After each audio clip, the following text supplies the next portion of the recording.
The name Vinnie Paul will always be associated with the booming drums and the spirit of a crazy, relentless metal era. More than just Pantera's drummer.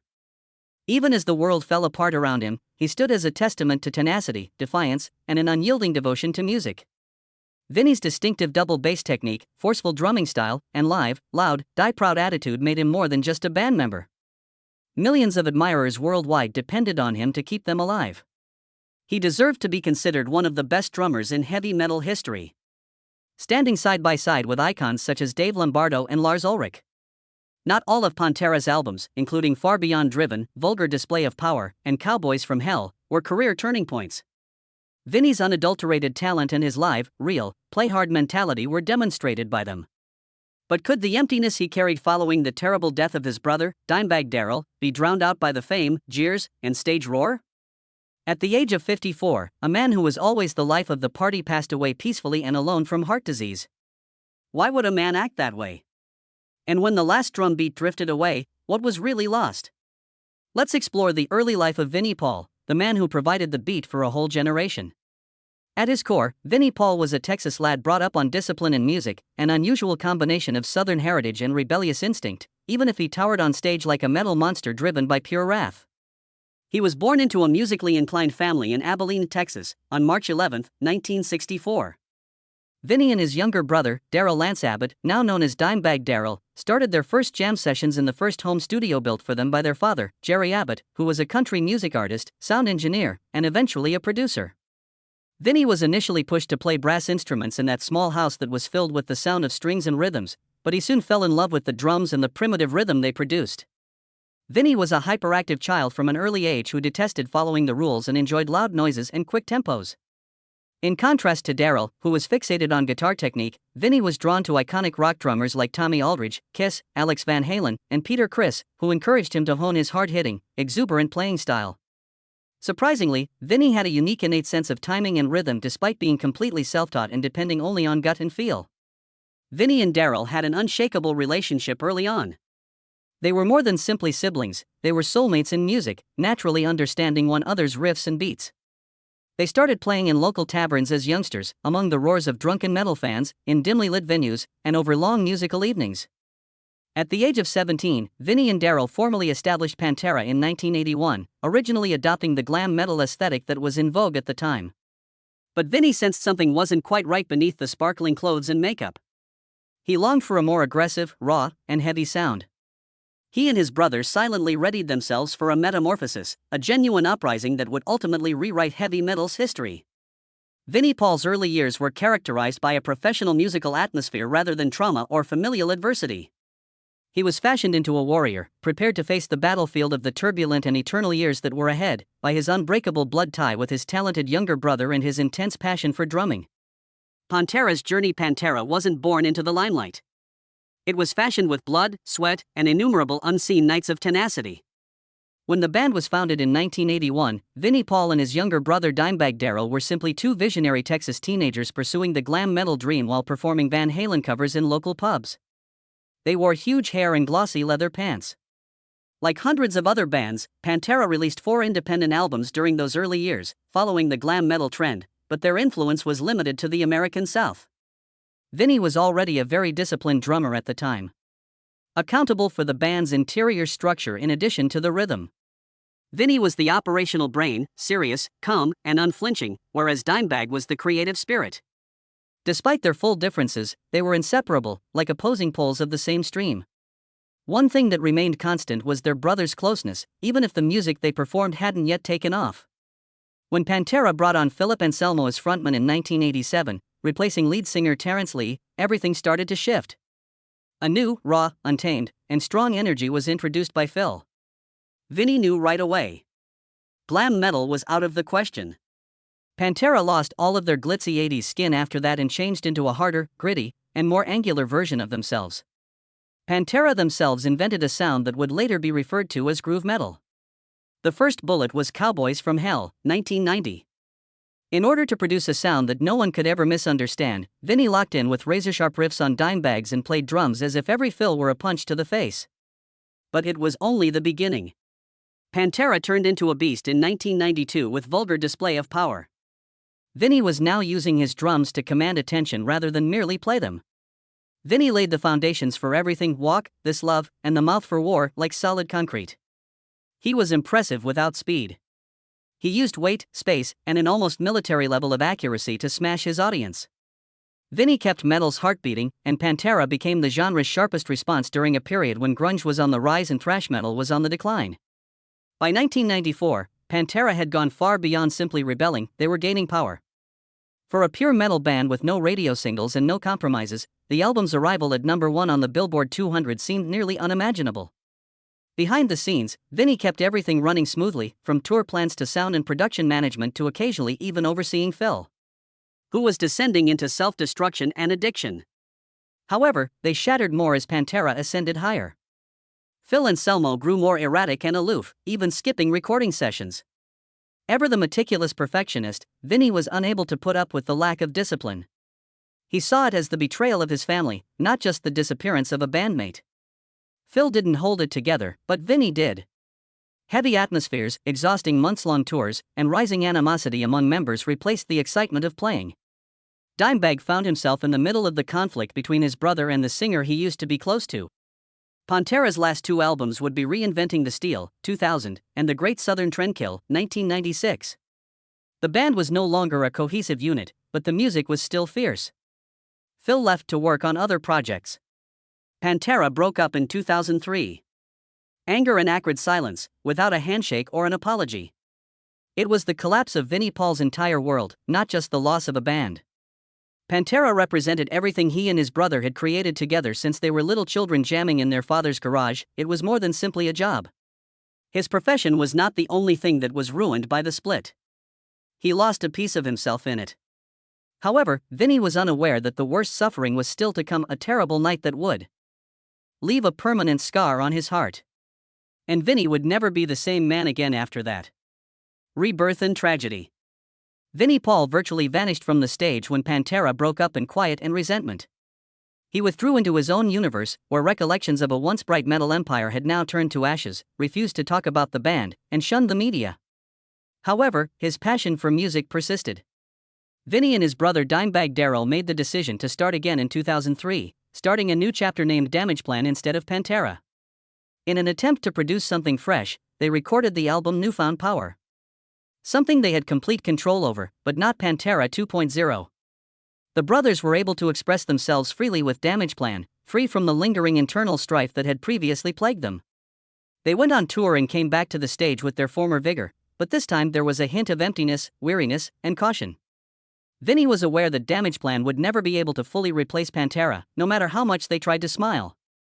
Additionally, it was unable to mend the wounds in their hearts. Then, one evening in December 2004, Vinnie Paul's world was irrevocably shattered.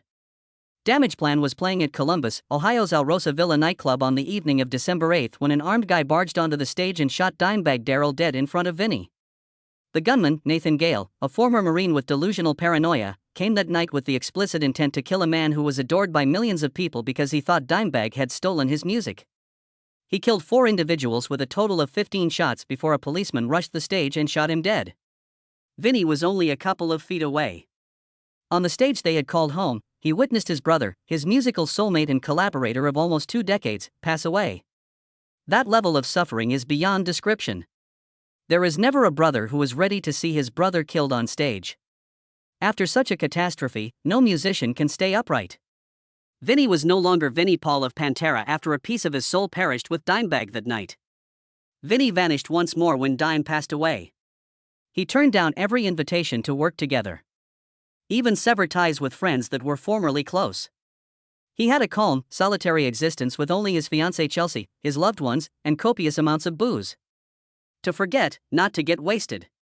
It was almost 3 years before Vinnie touched a drum kit once more, and this time he was with total strangers rather than his brother. Vinnie received an invitation to join Hellyeah in 2006.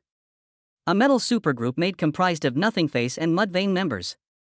He initially vehemently objected. He once remarked, "I have nothing left to play." However, after considerable convincing, he consented to give it a try just once. Vinnie cried during that first jam session because, for the first time since that terrible night, he felt like he could breathe again, not because it sounded nice. Dimebag could not be replaced. But with Hellyeah, he was back behind the drums, perspiring, and experiencing the kind of sensation that only a stage performer can fully comprehend, the shouts and bass echoing through his chest. Pantera wasn't Hellyeah. It was not necessary. It was a sight of rebirth for Vinnie. When their debut album came out in 2007, Vinnie made a formal comeback to the metal scene, not as an icon, but as a survivor. He released more albums, went on tour with Hellyeah, and made an effort to lead a regular life in the years that followed, but his close friends and family could tell. Vinnie never fully recovered from Dimebag's passing. He constantly carried a pendant with his brother's ashes. Dime used to stand next to his drum kit, but there was always an empty chair there.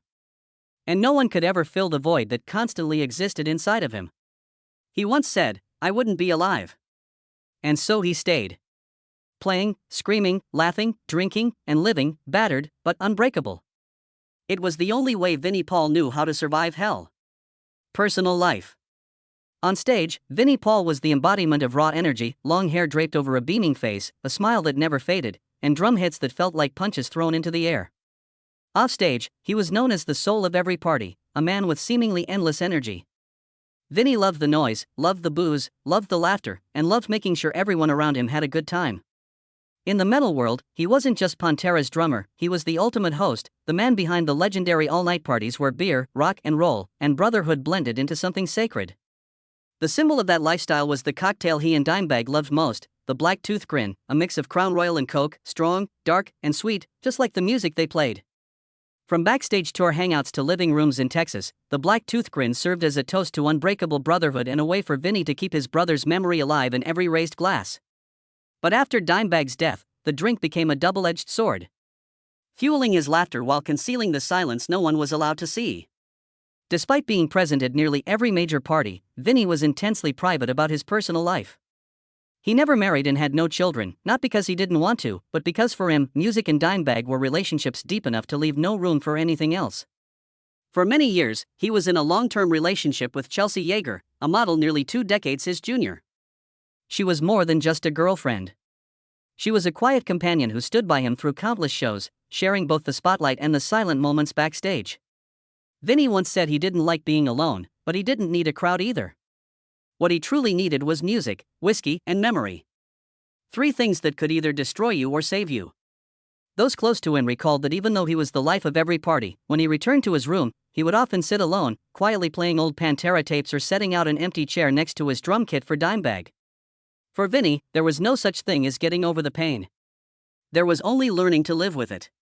He once dreamed of writing a cookbook titled Drumming Up an Appetite with Vinnie Paul, where he would share his favorite recipes mixed with backstage stories full of laughter and liquor. That book was never completed. Like so many things in Vinnie's life, it remained an unfinished plan. A man who spent his life playing drums, but carried within him a void no one could ever fill. A man who could shake thousands of fans to their core, yet sat silently through long, lonely nights. That was Vinnie Paul. A man who lived for music as if there were no tomorrow, and loved his late brother as if he were still right there beside him, guitar in hand, ready to tear the world apart one more time. Final years. Though he had entered his 50s and carried a scar that would never heal from Dimebag's death, Vinnie Paul never once stepped away from the stage. For him, music wasn't just a career. It was an escape, the only way he could survive everything he had lost. With Hellyeah, he continued releasing albums, touring, and living out the same play-hard spirit he had in the Pantera days, as if the years of tragedy had never happened. And yet, even as the lights still blazed and the drums still thundered, people began to notice something. Vinnie had changed. He still smiled, still partied, still roared every time he took the stage, but his eyes, once lit with boundless life, now held a quiet melancholy. Behind the familiar swagger was a man who had grown increasingly withdrawn, a survivor more than a warrior. Even in the middle of the crowd, Vinnie kept a subtle distance, a hollow space that only Dimebag had ever been able to fill. He rarely spoke of the past. Whenever asked about Pantera or Dimebag, Vinnie would deflect, offering short replies or a faint, strained smile. But no one blamed him. Everyone understood. Some pains can only be endured in silence because to speak of them would be to shatter. At an age when many musicians chose to rest, Vinnie kept living as if racing against time. One concert after another, endless studio sessions, parties without pause, it was as if his life beat to a drum rhythm that wouldn't allow him to stop. But his body could no longer keep pace with the heart of an immortal rocker. Age and unbalanced lifestyle, and years of emotional and physical wear finally began to take their toll. On June 22, 2018, Vinnie Paul was found dead in his sleep at his Las Vegas home. The cause was determined to be dilated cardiomyopathy, a heart condition that weakens the heart's ability to pump blood, combined with severe coronary artery disease. He passed away at the age of 54 without any final words, no stage lights, no drum solo, just a quiet night. It was a departure that contrasted starkly with the way he lived, but perhaps it was the only way he could finally rest after decades of living each day like it might be his last. Vinnie was laid to rest beside Dimebag Darrell at Moore Memorial Gardens Cemetery in Arlington, Texas. 2 caskets. Side by side, etched with the names of the 2 brothers. Warriors who had together written the most glorious chapter of groove metal, now reunited in the same earth, as if they had never been apart. There was no grand ceremony, no public funeral, but the global metal community fell silent in mourning. Artists from Metallica, Anthrax, Slipknot, Lamb of God, and more shared tributes. Thousands of fans brought candles, Pantera shirts, drumsticks, and black-toothed grin tattoos to the cemetery to say their goodbyes. In a rock and roll world where legends often come and go amid scandal and noise, Vinnie Paul chose a different path, quiet, steadfast, and fiercely loyal to music, to his late brother, and to the values he never betrayed. His final years were not a closing chapter, but a last affirmation that no matter what fell apart, would keep drumming until his heart could no longer follow the beat. Legacy and impact. Vinnie Paul was not the fastest drummer, nor the most complex, and he never sought to show off his technique just to prove a point. But with every strike, whether the machine gun blast of becoming or the slow crushing pound of walk, he created his own language, a language of weight, precision, and the rawest instincts of heavy metal. Together with Dimebag Darrell, Vinnie didn't just give Pantera its soul, he helped give birth to an entirely new genre, groove metal. At a time when thrash was fading, grunge dominated the airwaves, and many metal bands were compromising just to survive, Pantera, driven by Vinnie's hammering drums, stood tall, refused to bend, and pulled metal back to its primal brutality. Vinnie's influence wasn't just in the music he played, but in the way he lived and kept the fire burning for the metal community. He was the kind of artist who never acted like a star, always ready to hug a fan, raise a drink with anyone after a show, and share backstage stories like an old friend. That authenticity made him a legend who didn't need to be idolized, just remembered. Many drummers of the next generation openly acknowledged his impact. Chris Adler, Lamb of God, Joey Jordison, Slipknot, Jason Bittner, Shadows Fall, all named Vinnie as a role model, not just for his playing, but for his mastery of space, his ability to maintain groove in a genre that can easily descend into chaos. Vinnie wasn't just a drummer, he was the emotional conductor of the entire song, the lifeline that kept the band from falling apart. His legacy was also clear in how he stayed true to himself and his philosophy until the very end. He never chased trends, never forced himself to change to please the market, never cashed in on a Pantera reunion. Vinnie understood the real value of being an artist and he never sold it short. That's why even though Hellyeah never reached the heights of Pantera, the community respected him deeply because he never stopped fighting. Today, the name Vinnie Paul isn't just listed among the greatest metal drummers, it's etched into a golden era. A time when heavy metal didn't need gimmicks, stages didn't need laser lights, and artists didn't need scandals to be seen. He was the primal beat, the foundation, the pulse beneath the skin of every true metal believer. At the cemetery in Arlington, Texas, beside Dimebag Darrell's grave, there is a headstone engraved with the words "Don't ever think it's not worth it. Fight until you can't." That line isn't just a life philosophy. It's the entire life of Vinnie Paul, the man who kept time for an entire generation, not with words, but with drum beats born from a heart full of blood, full of fire, and that never once knew surrender. Vinnie Paul didn't fade away like a dying star. He went out like one final drum beat echoing through the darkness, loud enough to awaken, deep enough to haunt, and real enough to never be forgotten. He didn't need radio hits, million-dollar studios, or spotlights shining on his name. All he ever needed was his drum kit, a brother with a guitar by his side, and a crowd of screaming fans, and that was enough for a life worth living. From piecing together riffs in his father's garage to topping the Billboard charts with Pantera and finally shattering into Blood and Tears in Columbus, Vinnie Paul walked a path no one else could ever replicate. He was the embodiment of loyalty to music, to Dimebag, and to his own true self, even if it cost him his youth, his family, and ultimately his life. What do you think of the life of Vinnie Paul, a journey filled with pain, fire, and unbreakable spirit? To you, what is the greatest legacy he left behind? Was it the relentless drum beats, the brotherhood that defied death, or the live, loud spirit that never once broke? Share your thoughts in the comments below and don't forget to hit like and subscribe to keep joining us on the journey through the immortal legends of rock and metal.